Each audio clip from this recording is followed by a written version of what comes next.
आदाब नाजरीन, आज इस्तकबाल है आपका। मैं हूँ कुर्बान अली। मुल्क की सियासत में किसानों का अहम किरदार रहता है। तकरीबन तमाम इंतखाबात से पहले सियासी पार्टियाँ किसानों की कर्ज माफ़ी की बात करती हैं, लेकिन इंतखाबात ख़त्म होने के बाद उस पर कुछ ख़ास ध्यान नहीं दिया जाता, जिससे किसान सड़कों पर उतरने को मजबूर होते हैं। अमूमन हर सरकार ख़ुद को किसानों की हमदर्द बताती है, लेकिन एक इंतज़ार के बाद किसान एहतजाज करने को मजबूर होते रहे हैं। महाराष्ट्र में फिर से हज़ारों की तादाद में किसान सड़कों पर उतरे। किसानों की मांग इतनी नाजायज भी नहीं है कि सरकार के पास इसको लेकर जवाब देते न बने।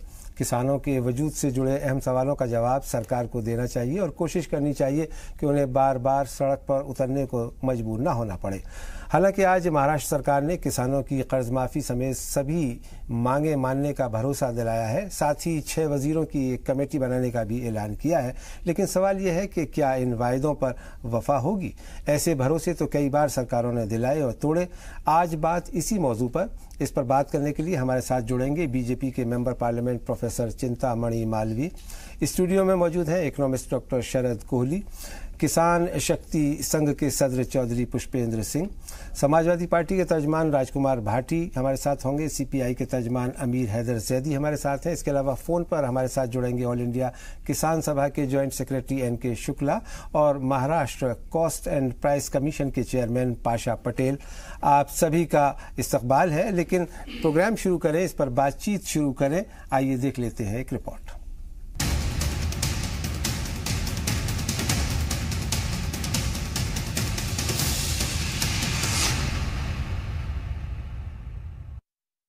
छह दिन 30,000 से ज्यादा किसान, 200 किलोमीटर से ज्यादा का लंबा सफर, तपती जमीन, सर पर सूरज की तमाजत, इतनी जहमतें और मशक्कतें उठाने के बाद किसान मुंबई के आजाद मैदान में जमा हुए। ये तमाम किसान कर्ज माफी और स्वामीनाथन कमीशन की सिफारिशात को नाफिज करने का मुतालिबा कर रहे थे। किसानों ने आज असेंबली घेराव करने का ऐलान भी किया था, लेकिन फडणवीस सरकार की तहरीरी यकीन दहानी के बाद किसानों ने आंदोलन वापस लेने का वादा किया। 3 घंटों तक चली सरकार और किसानों के बीच बैठक में सरकार ने फॉरेस्ट लैंड पर 6 महीने के अंदर फैसला लेने का भरोसा दिया है।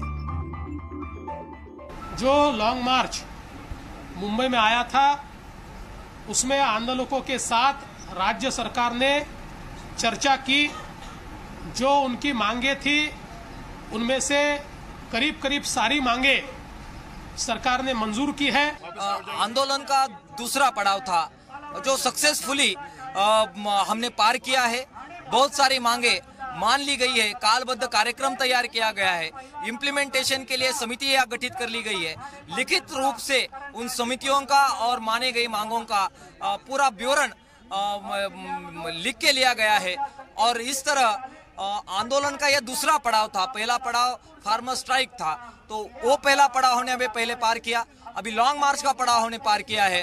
हर बार जीत लेके अंतिम जीत की ओर हम जा रहे हैं। एहतजाज कर रहे किसानों की पहली मांग पूरे तरीके से कर्ज माफी है। बैंकों से लिया कर्ज किसानों के लिए बोझ बन चुका है। मौसम के बदलने से हर साल फसलें तबाह हो रही हैं। ऐसे में किसान चाहते हैं कि उन्हें कर्ज से छुटकारा मिले। किसान तंजीमों का कहना है कि महाराष्ट्र के ज्यादातर किसान फसल बर्बाद होने की वजह से बिजली बिल नहीं चुका पाते हैं, इसलिए उन्हें बिजली बिल में छूट दी जाए।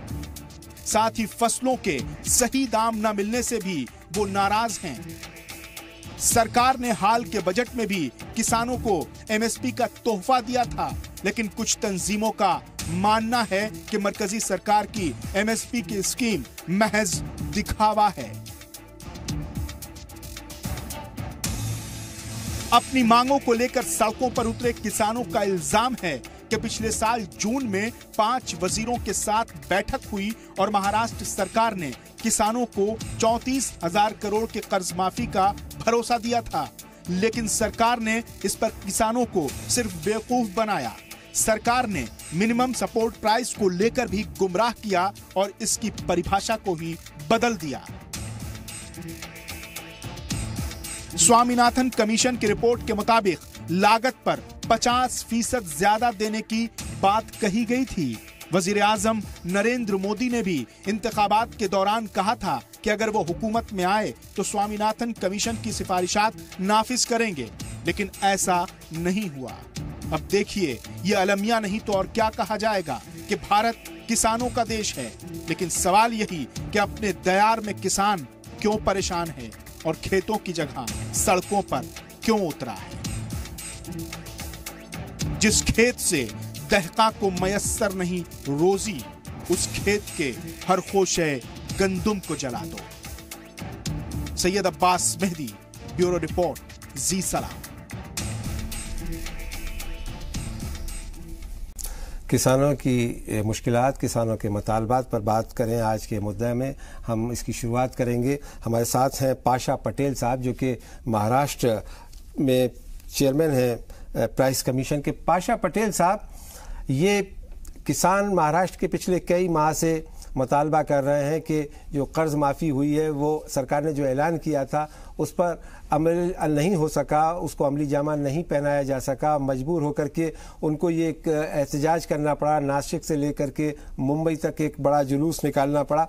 अब क्या लगता है कि आज जो बात हुई है रियासती हुकूमत के साथ किसान लीडरों की, उसके बाद क्या अब इस मसले का कुछ हल निकल पाएगा? कर्जा, किसानों का जो कर्जा माफ किया गया ना, उसके बारे में अगर हम डिटेल से अगर सोचेंगे तो 89 लाख पूरे कर्जदार है जिसके ऊपर लोन है। ऐसे उसमें 77 लाख किसानों ने एप्लीकेशन किया था। उसमें 55 लाख किसानों को कर्जा माफ किया जा सकता है, ऐसा सरकार ने उसको परमिशन दी है, जिसमें 36 लाख किसानों को अब तक 36 लाख किसानों के अकाउंट पे अब तक पैसे जमा हो चुके हैं। अब सिर्फ आज जो कुछ छोटे मोटे मसले थे, 2 नमूने के मसले ऐसे हैं कि पूरे देश में 83% 2 हेक्टेयर के नीचे के किसान रहते हैं और बाकी बड़े किसान रहते हैं। तो 83% किसानों का तो कर्जा माफ हुआ, उसमें कोई शक नहीं है। लेकिन इसमें 2-3 चीजें ऐसी थी कि छोटे किसान होते हुए भी उनके कर्जे माफ नहीं हुए थे। ऐसा एक क्लॉज था कि जो 2001 में कर्जा लिए थे लोग, उनकी 2009 में और 2008 में, 2004 में और 2009 में जो कर्ज माफी हुई थी, उस वक्त वो उस कर्ज माफी में आए नहीं थे। अब वो उनको इस कर्ज, कल जो किसान आए थे उसकी वजह से सिर्फ 2-3 चीजें जो चेंज हुई, वो एक चीज ऐसी हो गई कि अब 2001 से जो ड्यू है वो सारे किसानों को कर्जा माफ होगा, नंबर 1। और नंबर 2 जो बात हो गई है वो 30 जून 2016 से कर्ज माफी की इम्प्लीमेंटेशन सरकार करने वाली थी। लेकिन एक किसान आंदोलन के लोगों का कहना था कि 17 से करो, तो ये नहीं 17 से करो, 16 से मांग रहे थे, तो 16 की मांग हमने आज मंजूर की है। इसका मतलब ऐसा होगा कि सारे जो किसान इतनी बड़ी तादाद में आए थे, इन सारे किसानों की जो डिमांड थी वो पूरी की पूरी फुल हो गई। तो बड़े खुशी यहाँ से मुंबई से चले गए हैं। ये हमारे महाराष्ट्र के जो चीफ मिनिस्टर है देवेंद्र फडणवीस साहब, इन्होंने जिस तरीके से ये मसला हल किया, वो सारे किसान खुशी कॉमरेड होते हुए भी उन्होंने ये बात कही कि महाराष्ट्र आजादी। पटेल साहब, पाशा पटेल साहब आप रहे, मैं आता हूं दोबारा आपके पास में। अमीर हैदर जैदी साहब, ये जो बात कही जा रही है कि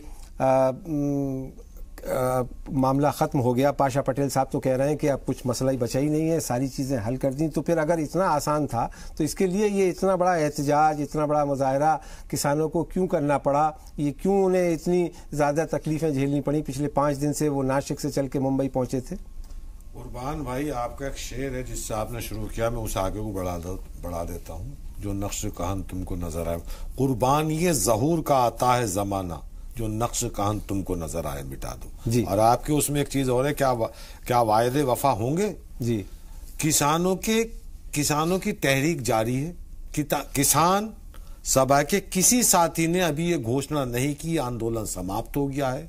सरकार झूठा प्रोपेगेंडा फैला रही है, सरकार गुमराह करने की कोशिश कर रही है कि हमने सारी मांगे मांग ली है। तो किसान सभा के किसी साथी ने अभी क्यों नहीं बयान दिया या क्यों नहीं किसान सभा के साथियों के साथ सरकार ने मिलकर प्रेस कॉन्फ्रेंस की कि हमने तुम्हारी सारी मांगे मान ली। लेकिन आप ये तो मानेंगे कि 3 घंटे तक मीटिंग चली, उसके बाद वजीर आला ने ऐलान किया है, तो ये ऐसा तो नहीं हो सकता कि सारी बातें जैसा आप कह रहे हैं गलत हो?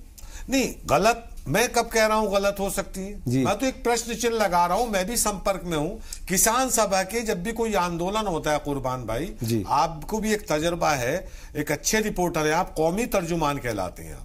मैं आप पे प्रश्न चिन्ह नहीं लगा रहा, लेकिन ये आपको मालूम है जब कोई आंदोलन होता है तो आंदोलनकारी सामने आके ये कहता है कि हमारी सामने ये मांगे मान ली गई, हम आंदोलन वापसी की घोषणा करते हैं। चलिए बात करते हैं। सरकार खुद कह रही है। सर सुन लीजिए, ये जो अभी जो सामने एमपी बैठे हैं, ये जगह जगह कहते फिर रहे हैं कि ये आंदोलन जो है वो नक्सलवादी है जी, ये आंदोलन आतंकवादियों का है। नहीं माफ कीजिएगा, देखिए अभी तो हमने मेंबर पार्लियामेंट बीजेपी से अभी बात ही नहीं अभी बात ही नहीं की है। वो पाशा पटेल साहब थे, आपको गलतफहमी हुई कुछ, हम उनके पास जाएंगे। प्रोफेसर चिंतामणि मालवीय साहब, ये जो बात कही जा रही है कि जो सरकार की तरफ से ऐलान किया गया है उसकी तरफ से किसानों के नुमाइंदे अभी नहीं बोले हैं कि हुकूमत के साथ क्या बातचीत हुई है।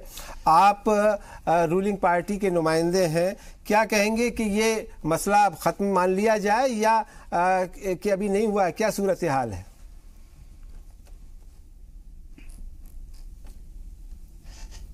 देखिए, जेडी साहब को बड़ी निराशा हुई कि आंदोलन समाप्त हो गया। तकलीफ, उनकी पीड़ा समझ सकता हूं। उनको किसानों से कोई लेना देना नहीं है।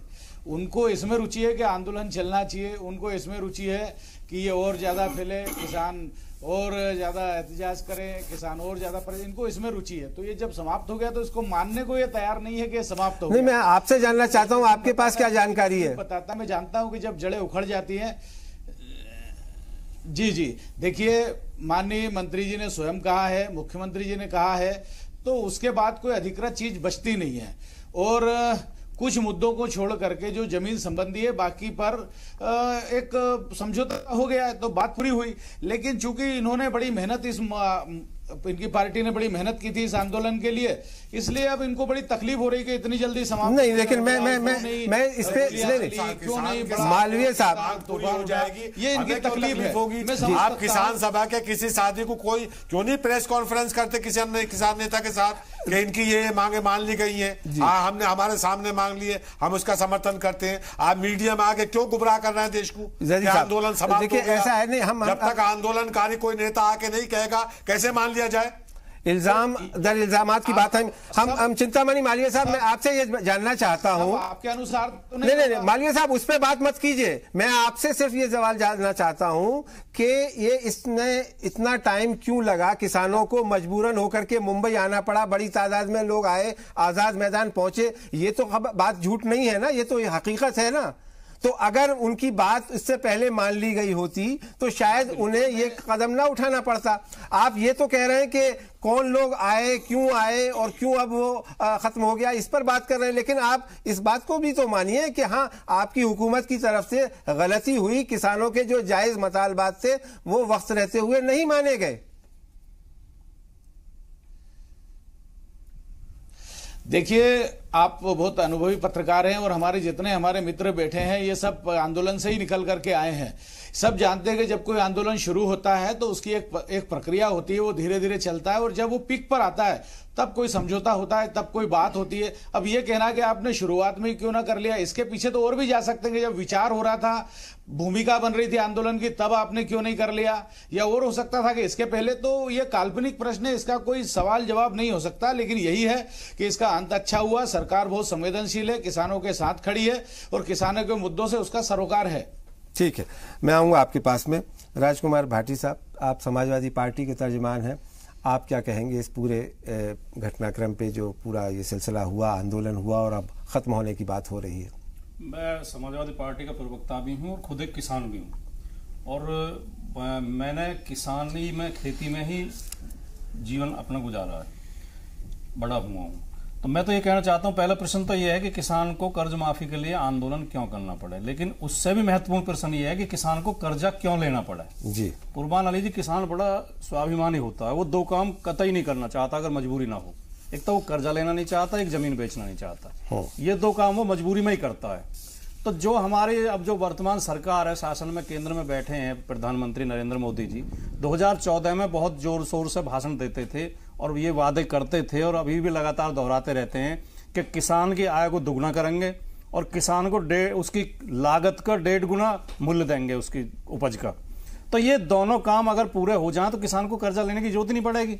लेकिन केवल भाषणबाजी, अगर भाषणबाजी से किसान की स्थिति सुधरती और इस देश का विकास होता तो ये देश बहुत आगे पहुंच चुका। जी, आपने बहुत सही कहा और इसके लिए कहीं ना कहीं आप भी जिम्मेवार हैं, क्योंकि आप भी हुकूमत में रहे हैं। अगर हमसे आप पूछेंगे तो हमने थोड़े बहुत काम जब अखिलेश थोड़े बहुत की बात नहीं हो रही है, मैं जिम्मेदारी तो सबको लेनी पड़ेगी। तो मेरा 5 सेकंड सुन ले, केवल आप 2 सेंटेंस सुन लें जी। उत्तर प्रदेश का मुख्यमंत्री बनते अखिलेश यादव जी ने पहला काम यह किया कि किसान की सिंचाई फ्री की। अब कोई सरकारी पैसा किसान से नहीं लिया जाता, ना ट्यूबवेल का ना नहर का। दूसरा काम यह किया कि किसानों के कर्जे माफ किए। तीसरा काम यह किया किसान की को दुर्घटना बीमा 5 लाख रुपए किसान का, केवल उत्तर प्रदेश में, पूरे देश में कहीं नहीं है। तीसरा काम आपके पास में चौधरी पुष्पेंद्र सिंह के पास में जाऊं, इससे पहले हमारे साथ इस वक्त एनके शुक्ला साहब जो ऑल इंडिया किसान सभा के जॉइंट सेक्रेटरी हैं, वो फोन लाइन पर जुड़ गए। एनके शुक्ला साहब, आप बताइए कि क्या सूरत हाल है? महाराष्ट्र की हुकूमत दावा कर रही है कि जो किसान मुजाहरा कर रहे थे, जो अपनी मांगों को लेकर के आंदोलन कर रहे थे, उनकी तमाम बातें मान ली गई हैं और अब वो आंदोलन खत्म करके वापस जा रहे हैं। खबर ये भी आ रही है कि उनके लिए स्पेशल ट्रेन का इंतजाम किया गया है। आपके पास क्या इत्तला है? आपको तो मालूम है कि करीब 30,000 किसानों ने मार्च शुरू किया था। मुंबई जाते जाते वो 50,000 हो गया था जी।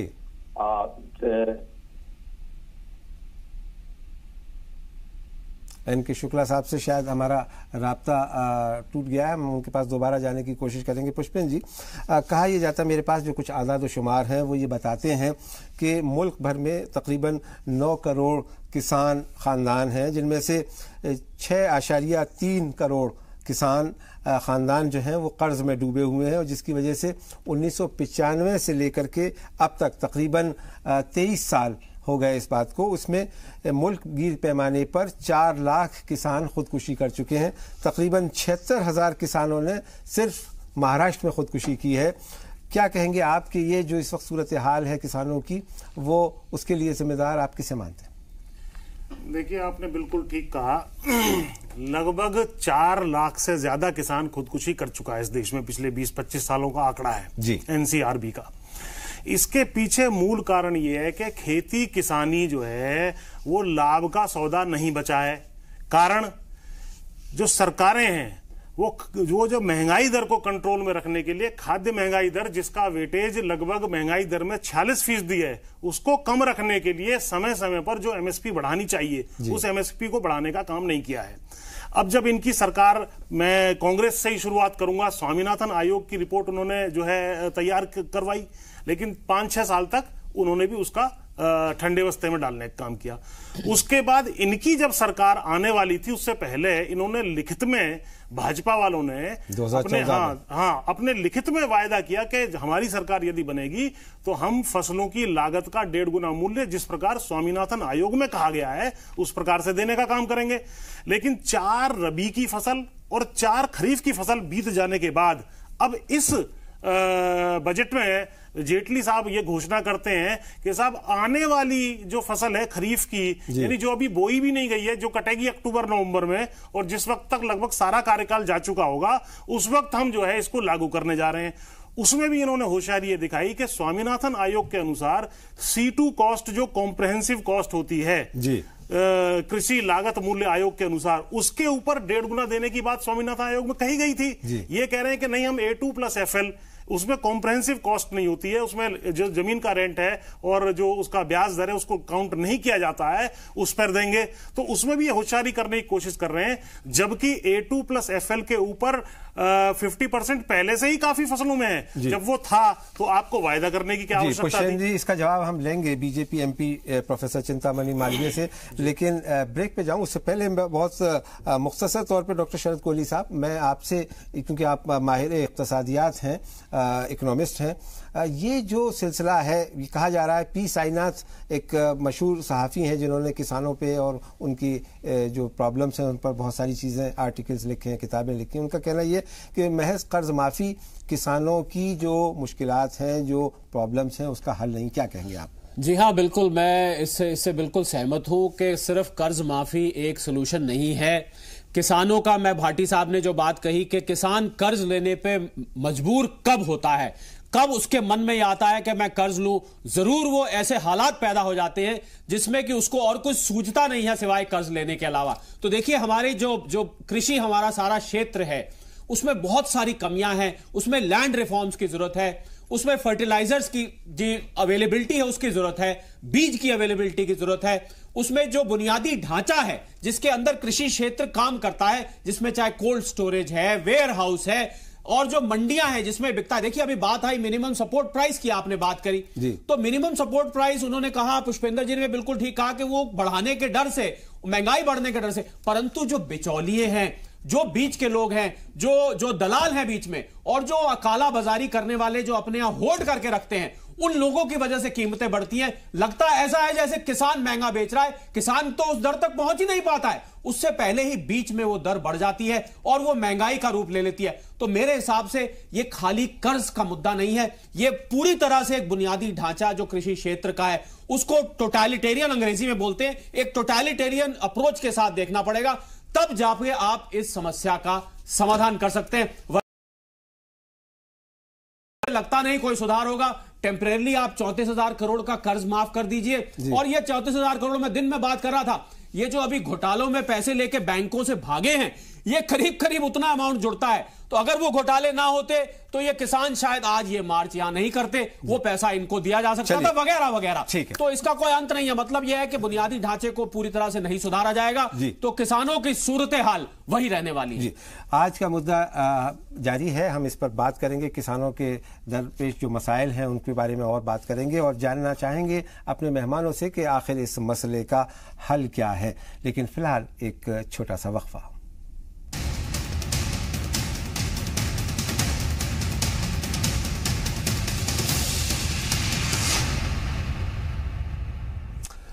एक बार फिर आपका इस्तकबाल है। आप देख रहे हैं हमारा प्रोग्राम आज का मुद्दा, और आज के मुद्दा में हम बात कर रहे हैं महाराष्ट्र में जो किसान पिछले कई दिनों से मुजाहरा कर रहे थे, मुंबई में इकट्ठा हुए थे, महाराष्ट्र हुकूमत ने उनके साथ बात की है। उस बातचीत और समझौते का क्या नतीजा निकला, अभी पूरी तफसीलात हमारे सामने उसके बारे में नहीं है, लेकिन उस पर बात करने के लिए इस वक्त हमारे साथ ऑल इंडिया किसान सभा के जॉइंट सेक्रेटरी एन.के. शुक्ला साहब मौजूद हैं। एन.के. शुक्ला साहब, क्या खबर है मुंबई से? आपकी ऑल इंडिया किसान सभा ने ये मार्च का इनेकाद किया था, इस मार्च को ऑर्गेनाइज किया था। हुकूमत महाराष्ट्र कह रही है कि तमाम तर मुतालबात मान लिए गए हैं, अब मसला खत्म हो गया है, किसान वापस जा रहे हैं, क्या ये सही है? हाँ, आज डेलीगेशन को उन्होंने 1 बजे बुलाया था और किसान सभा का की जो लीडरशिप है वहाँ गई थी, और करीब 4 घंटे तक बातचीत हुई, और बातचीत में कुछ बातों पर समझौता हुआ। जब लिखित समझौता हुआ उसको आकर के लोगों के बीच में सुनाया गया और लोगों की सहमति हुई, और उस सहमति के मुताबिक अभी ये आंदोलन स्थगित किया गया है। तो कब तक के लिए स्थगित किया गया है? आपने जो वादा किया है वो लागू होता है कि नहीं, कुछ बिंदु अगर आप चाहेंगे, जो हमारे पास लिस्ट आया है तो उसका हम आपको बतला सकते हैं। जी बताएं, जरूर बताएं, आप तफसीलात बताएं। जी, उन्होंने कहा है कि जो जमीन पर जो कब्जा है फॉरेस्ट राइट एक्ट के लिए, उसमें 4 हेक्टेयर तक जो कब्जा है वो उनको पट्टे दिए जाएंगे, और 6 महीना के अंदर सारे अपील सुना जाएगा। जो पानी बह करके जाता है अरब सागर में, उसको रोक करके और महाराष्ट्र के उन इलाकों में जहां पानी की कमी होती है उसको दिया जाएगा। जी, जो देवस्थान और इमाम की जो जमीन है, इनाम की जो जमीन है किसानों के बीच, उसके बारे में भी 3 महीने के बीच फाइनल सर्वे करके डिसीजन हो जाएगा, और यही बात बेनामी जमीन के बारे में भी होगी, और जो ऑक्यूपेशन है लोगों का उसको रेगुलर। और कर्ज माफी के बारे में क्या फैसला हुआ? लगता है एन.के. शुक्ला साहब से हमारा फिर राब्ता मुनक़ते हो गया। एन.के. शुक्ला साहब के पास हम दोबारा आएंगे। अमीर हैदर रज़ी साहब, आप कह रहे थे कि कोई फैसला नहीं हुआ। अब तो देखिए, ऑल इंडिया किसान सभा के जॉइंट सेक्रेटरी ने वजाहत की कि फैसला हुआ है, एक लिखित में हुआ है, और उसके कुछ उन्होंने जो बातें मानी हैं हुकूमत महाराष्ट्र ने, उनकी तफसील भी बयान की। अब भी आपको कोई एतराज? कुर्बान भाई, मैंने ये कहा था कि किसान सभा के किसी साथी के साथ अब ज्वाइंट कॉन्फ्रेंस नहीं हुई, और उन्होंने आके प्रेस के सामने कोई ब्रीफिंग नहीं की है कि आंदोलन समाप्ति की घोषणा नहीं हुई है। ये सिर्फ सरकार कर रही है। और अगर किसान सभा का साथी कोई ऐलान कर रहा है, पता नहीं उधर कौन है, अभी तो मैं इसी एन.के. शुक्ला साहब हैं, जॉइंट सेक्रेटरी हैं ऑल इंडिया किसान सभा के जी। तो अगर किसान सभा के साथी घोषणा करते हैं तो हम उन्हें मुबारकबाद देंगे आंदोलन की कामयाबी की, और सरकार से ये उम्मीद करेंगे जो उन्होंने किसानों से वायदे किए 3 महीने में या 6 महीने में पूरे करने के, वो उसे अमल में करेगी। लेकिन कुर्बान भाई, मसला ये नहीं बनता, न्यूनतम मूल्य की बात हो रही थी तो सरकारें न्यूनतम मूल्य की तो सारी बातें करती हैं कि हमने न्यूनतम मूल्य घोषित कर दिया, ये हो गया है, अधिकतम मूल्य की कोई बात नहीं करेगी। अभी आप देख लीजिए, चावल का न्यूनतम मूल्य इन्होंने कर दिया 15 रुपए केजी, जो मूंजी लेते हैं, लेकिन अधिकतम चावल बिक रहा 100 रुपए केजी। तो किसान को क्या मिला? उसे कुछ भी नहीं मिलेगा। गेहूं का न्यूनतम मूल्य तय हो जाएगा, आटे का अधिकतम मूल्य तय नहीं होगा। लेकिन अभी तो न्यूनतम मूल्य का भी, यानी जो मिनिमम प्राइस है, उसके मामले में भी कोई फैसला नहीं हो पाया। नहीं फैसला होता है। आलू पे मैं आ जाता हूं, एक चीज और करता हूं। आलू का अभी उत्तर प्रदेश के अंदर गली गलियों में घूमा, लेकिन बर्गर का कहीं कीमत घटी, चिप्स की घटी? ठीक है, नहीं होगा। बात सही है। पूंजीपति खा रहा है, किसान के उसके बीच की दलाली है, उसका फायदा किसान तक पहुंचे, और ये सरकारों की जिम्मेदारी है। लेकिन एक मूवमेंट में या एक मुजाहरे में खत्म हो जाएगा, ऐसी उम्मीद भी करना मेरे ख्याल में बेमानी होगा। लेकिन प्रोफेसर चिंतामणि मालवीय साहब, यहाँ हमारे पैनल के सारे मेंबरान ये मानना है, इत्तफाक है कि भाई ये जो किसान की प्रॉब्लम्स हैं, जो उसकी मुश्किलात हैं, जो उसको कर्ज में वो डूबा हुआ है, आप भी इसको मानते हैं, हुकूमत ने भी इस बात को मान लिया। 34,000 करोड़ रुपए आपकी हुकूमत ने उसको माफ करने का ऐलान किया।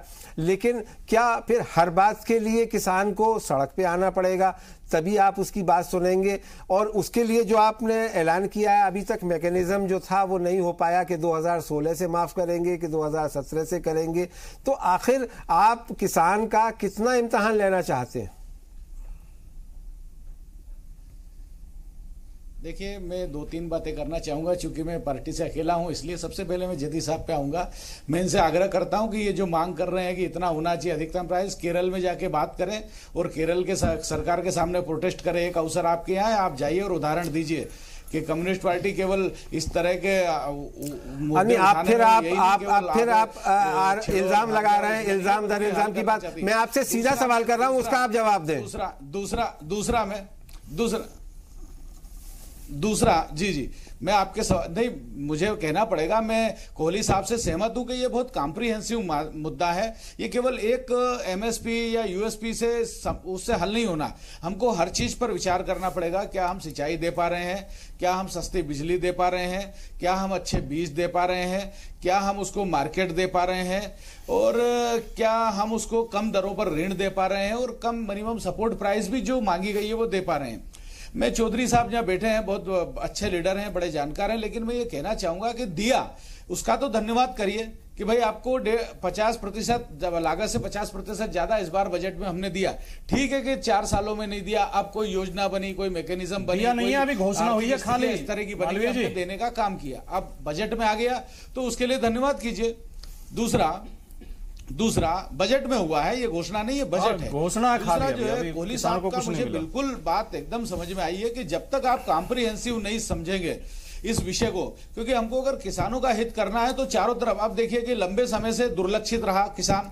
अभी एक बांस का उदाहरण आप लीजिए कि बांस लंबे समय तक किसान नहीं बेच पा रहा था अपने खेत पे उगा। मालवीय साहब, सरकार ने उसको वृक्ष मान लिया था। मुद्दे की तरफ से ध्यान हटाने की कोशिश कर रहे हैं। मालवीय साहब ने उसको घास, मालवीय साहब, मैं बड़े अदब के साथ आपसे सवाल करना चाहता हूं कि आपकी पार्टी का ये वायदा था इंतखाबात से पहले 2014 के कि हम स्वामीनाथन कमीशन की रिपोर्ट को लागू करेंगे। आखिर वो स्वामीनाथन कमीशन की रिपोर्ट कब लागू होगी? ये जो आपने बात बताई 4 साल आपकी हुकूमत को होने जा रहा है, 4 साल में आपने ये कहा है। इसी पर आते जी, देखिए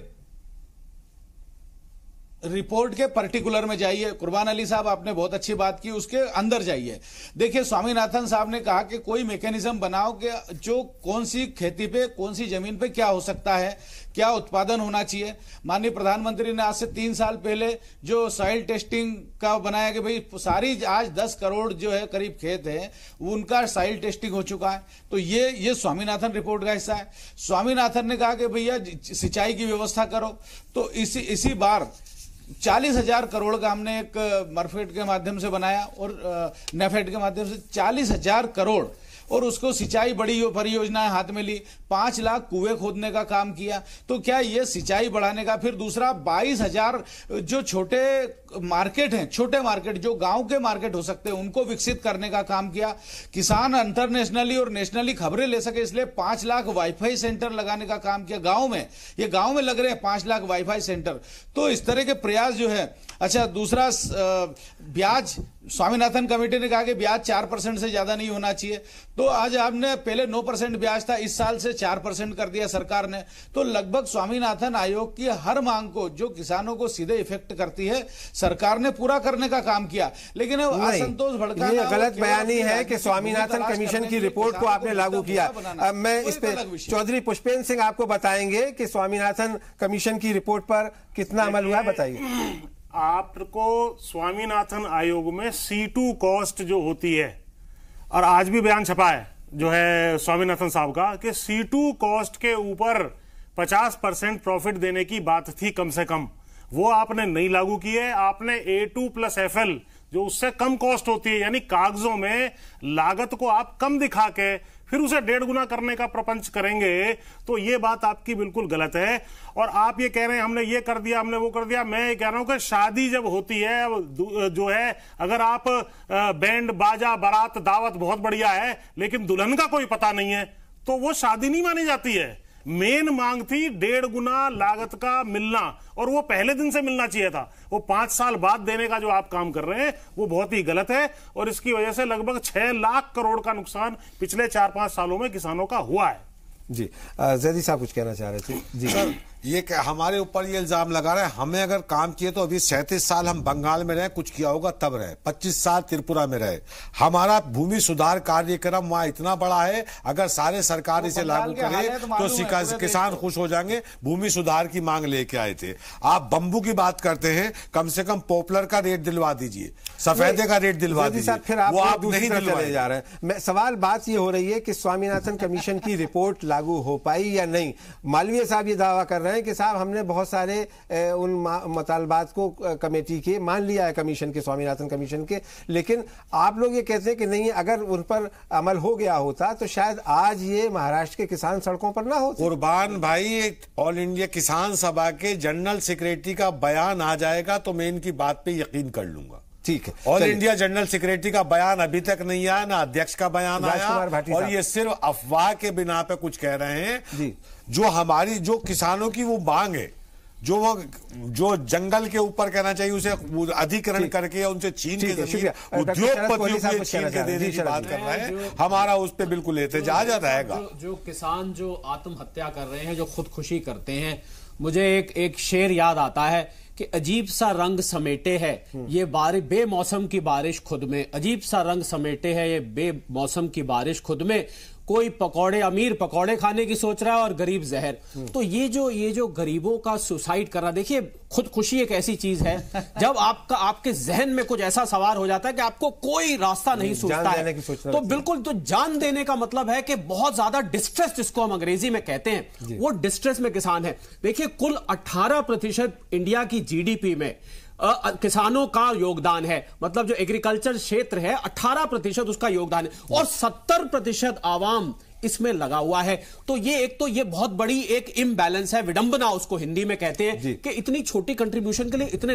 और हमने जी, माजरत के साथ मैं आऊंगा आपके पास में, यहां ब्रेक का वक्त हो रहा है, लेकिन उससे पहले मालवीय साहब कुछ कहना चाह रहे थे, बहुत मुख्तसर। मालवीय साहब कहिए, फिर मुझे ब्रेक लेना है।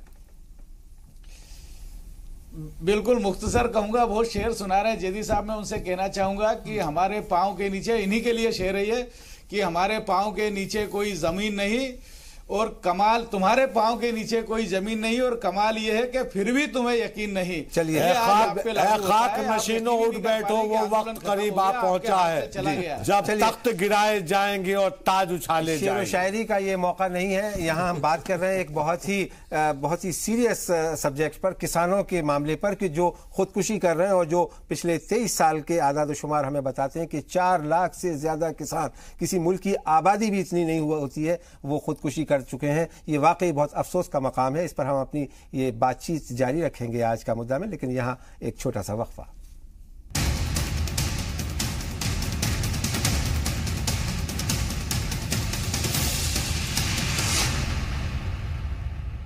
एक बार फिर इस्तकबाल है आपका। हम आज बात कर रहे हैं आज का मुद्दा प्रोग्राम में किसानों की। महाराष्ट्र के वो किसान जो कि पिछले कई दिनों से मुजाहरा कर रहे थे, एक तवील सफ़र तय करके वो नासिक से मुंबई पहुंचे और आज वहां रियासती हुकूमत के साथ उनका एक मुआहदा हुआ है। कहा यह जा रहा है कि रियासती हुकूमत ने 34,000 करोड़ रुपए का कर्ज, 34,000 करोड़ रुपए का कर्ज माफ़ करने का ऐलान किया था, लेकिन उस पर अमल नहीं किया और इसे लेकर के किसान परेशान थे। एक बार फिर चलते हैं एन.के. शुक्ला साहब के पास, जो ऑल इंडिया किसान सभा के जॉइंट सेक्रेटरी हैं। एन.के. शुक्ला साहब, अगर आप मुझे सुन पा रहे हैं तो मुझे बताएं, आप जो समझौता हुआ है, जो एग्रीमेंट हुआ है, उसकी तफसीलात बता रहे थे, लेकिन कर्ज माफ़ी के मामले में और मिनिमम सपोर्ट प्राइस के बारे में, MSP के बारे में और स्वामीनाथन कमीशन रिपोर्ट के बारे में क्या किसी तरह का कोई मुआहदा महाराष्ट्र की हुकूमत के साथ आपकी ऑल इंडिया किसान सभा का हुआ है? वो शर्तों को हटाने का फैसला हुआ है और इस तरह से वो किया जाएगा। कमीशन का रिपोर्ट कर आप माफ कीजिएगा, किसी ऐसी जगह पर हैं शुक्ला जी कि जहां आपकी आवाज़ हमें साफ नहीं मिल पा रही है। मैं दोबारा आपके पास आने की कोशिश करूंगा, आप किसी बेहतर जगह पे जाएं ताकि आपसे साफ बात हो सके। हमारे साथ पाशा पटेल साहब हैं। पाशा पटेल साहब, आप बात कर रहे थे, तो आपने शुरू में प्रोग्राम की तफसीलात बताई थी कि कर्ज माफ़ी के बारे में एग्रीमेंट हुआ है किसानों के साथ में, लेकिन सिर्फ एक कर्ज माफ़ी का ही मसला नहीं था महाराष्ट्र के किसानों का, और बहुत सारे उनके मतालबात हैं। आखिर उनके बारे में क्या कुछ हुआ है? पाशा पटेल साहब इस वक्त फोन लाइन पर नहीं है। डॉक्टर शरद कोहली साहब, ब्रेक पे जाने से पहले हम आपसे बात कर रहे थे, आखिर इस मसले का एक दायमी हल क्या है? आखिर लॉन्ग टर्म सॉल्यूशन क्या है? जी हाँ, देखिए, लॉन्ग टर्म सोल्यूशन जो मुतालबात आ रहे हैं किसानों से, उन्हीं में से निकल के आता है। सबसे पहले मैं दिन में किसी किसान का बयान सुन रहा था जो कि वहां पर आए हुए थे जी। उन्होंने लैंड रिफॉर्म की बात करी। वो कह रहे हैं जिस जमीन पे हम खेती करते हैं वो जमीन हमारी नहीं है, वो जमीन पट्टे पर भी नहीं है, उस जमीन में वो खाली मजदूरी करते हैं, जबकि सारी की सारी मेहनत जो है वो किसान अपना खून पसीना एक करके करता है। पहला तो लैंड रिफॉर्म है। उसके बाद जो हमने मिनिमम सपोर्ट प्राइस की बात करी और एक मैक्सिमम सपोर्ट प्राइस की बात निकल आई कि जो उसमें प्रॉफिट होता है, जो उसमें मुनाफा होता है, उस मुनाफे में किसान को खाली मिनिमम सपोर्ट प्राइस नहीं, उस मुनाफे का एक हिस्सा किसान को जाना चाहिए। इसका इलाज यह है कि बिचौलियों को खत्म करना चाहिए, मंडी समिति का गठन करना चाहिए, वो सही ढंग से चलना चाहिए। बिचौलिए जो बीच में होर्डिंग करते हैं, काला बाजारी करते हैं, सामान को रोककर उसकी कीमत बढ़ाते हैं, उनको बीच में से हटा देना चाहिए। बिजली की उपलब्धि की बात आती है, बीज की आती है, खाद की आती है, और कुर्बान भाई जो हमारे यहां किसान की फसल होती है कितनी सड़कों पर फेंक दी जाती है, इसलिए फेंक दी जाती है कि स्टोरेज उसकी नहीं है। आपके पास कोल्ड स्टोरेज छोड़िए, एक वेयर हाउस की फैसिलिटी गांव में नहीं है। तो अगर ये सब चीजें नहीं होंगी तो किसानों की मुतालबात अपनी जगह। ठीक है शरद कोहली साहब, मैं आता हूं आपके पास। पाशा पटेल साहब हमारे साथ जुड़ गए। पाशा पटेल साहब, कर्ज माफी के बारे में और मिनिमम सपोर्ट प्राइस के बारे में, स्वामीनाथन कमीशन की रिपोर्ट के बारे में क्या आज इस मुआहदे में कोई जिक्र किया गया है, क्योंकि किसान इसका भी मुतालबा कर रहे थे? जी, इसमें जिक्र हुआ है। महाराष्ट्र एक ऐसा स्टेट है जो स्टेट एग्रीकल्चर प्राइस कमीशन का गठन किया है और उसको अपग्रेड करने के बारे में यहाँ पे डिस्कस हुआ है। और एमएसपी कैसे तय करे, ये एमएसपी तय करने का काम स्टेट एग्रीकल्चर प्राइस कमीशन की ओर से अच्छी तरीके से होना चाहिए और इसके रिकमेंडेशन भारत सरकार को देना चाहिए। तो अब एक तरह से ये काम तो आपके ऊपर आ गया क्योंकि आप तो चेयरमैन हैं इसके। बिल्कुल बिल्कुल जरूर, क्यों तो मेरी इन सारे आंदोलकों ने मेरी इज्जत बढ़ाई है। उन्होंने कहा कि इनकी जो कमेटी है उनके कमेटी को कुछ ज्यादा अधिकार देना चाहिए, इस तरीके का उन्होंने सिफारिश की। इसका मतलब ये है कि हमारे काम पे वो बड़े खुश है, इसी वजह से उन्होंने इस काम पे तो खुश है, लेकिन वो काम होगा कब तक, जरा इसके बारे में कुछ वजाहत करेंगे। देखिए मेरी बात सुनिए, जब से 1965 में लाल बहादुर शास्त्री जी ने CACP का गठन किया था, उसकी वजह यह थी कि किसान अपने जेब से जो पैसे खर्चा करता है वो कम से कम उतने पैसे तो उनको मिलने चाहिए। उसके बाद से अब तक इसके तरफ से ठीक ढंग से देखा नहीं गया। इसलिए महाराष्ट्र में 1980 में जो शरद जोशी जी का आंदोलन उभरा था, वो उस आंदोलन में मैंने 22 साल काम किए हैं। जिस तरीके से बात जब हम कहते थे तो तब कांग्रेस वाले हमको ये बात बताते थे कि हथेली पे बाल आएगा, औरत के मुंह। अरे आप 1980 में चले गए पाशा पटेल साहब, आपसे बात हो रही है कि स्वामीनाथन कमीशन की रिपोर्ट पे अमल कब होगा। स्वामीनाथन की रिपोर्ट के बारे में इस साल बजट में भारत सरकार ने कहा है कि लागत मूल्य और 50% मुनाफे की बात हम कर रहे हैं, हम देने वाले हैं, ऐसी बात हो गई है। अब इसमें नाम क्या रखेंगे, इसको क्या है, मतलब क्या है। बात ऐसी है कि जो चीज चाहिए थी वो चीज के बारे में तो बताया गया है, अब सिर्फ सवाल यह है कि इसका इम्प्लीमेंटेशन कैसे होगा। देखिए हमने डिसीजन तो लिया है, अब बात रही इम्प्लीमेंटेशन की, वो भी जल्द से जल्द होगी, क्यों तो आज तक किसी ने ये बात की नहीं थी, हमने की है। अब हमको इम्प्लीमेंटेशन भी हम 2022 तक का हमने बताया है कि 2022 तक इसका इम्प्लीमेंटेशन होगा। और ये इम्प्लीमेंटेशन 2022 तक तो आप दूनी करने की बात कर रहे हैं पुष्पेंद्र सिंह जी। बात हो रही है कि मिनिमम सपोर्ट प्राइस मिले और वो ख्वाब दिखाया जा रहा है कि साहब दूनी कर दी जाएगी 2022 में, यानी 4 बार। पाशा पटेल साहब आप रहे, मैं आता हूं आपके पास में। तो ये जो बताया जा रहा है कि 2022 में दूध की नहरें बहने लगेंगी और किसान को उसकी कीमत का जो लागत है उसका डबल दूना कीमत मिल जाएगी, वो कैसे होगा। देखिए इन्होंने 1.5 गुना तो दिया नहीं। और पाशा पटेल जी, आपको ध्यान होगा पिछले दिनों आप दिल्ली आए थे, मेरी मुलाकात आपसे हुई थी। जो स्टेट CACP है उसका कोई रोल सेंटर में नहीं है, वो रिकमेंडेशन भेजता है, आप भी भेजते होंगे, लोग 3-3 हजार रुपए तक की रिकमेंडेशन भेज देते हैं गेहूं की, लेकिन कोई नहीं मानता यहाँ सेंटर में, क्योंकि सेंटर जो घोषित करता है उसी को मान्य होता है पूरे देश में। दूसरा, जो दुगनी करने वाली बात हर बार कही जा रही है, प्रधानमंत्री जी भी बार बार कह रहे हैं, मैं आपको पिछले 25 साल का रिकॉर्ड बता देता हूं। राव साहब के पीरियड में 2.4% ग्रोथ रेट था एग्रीकल्चर का।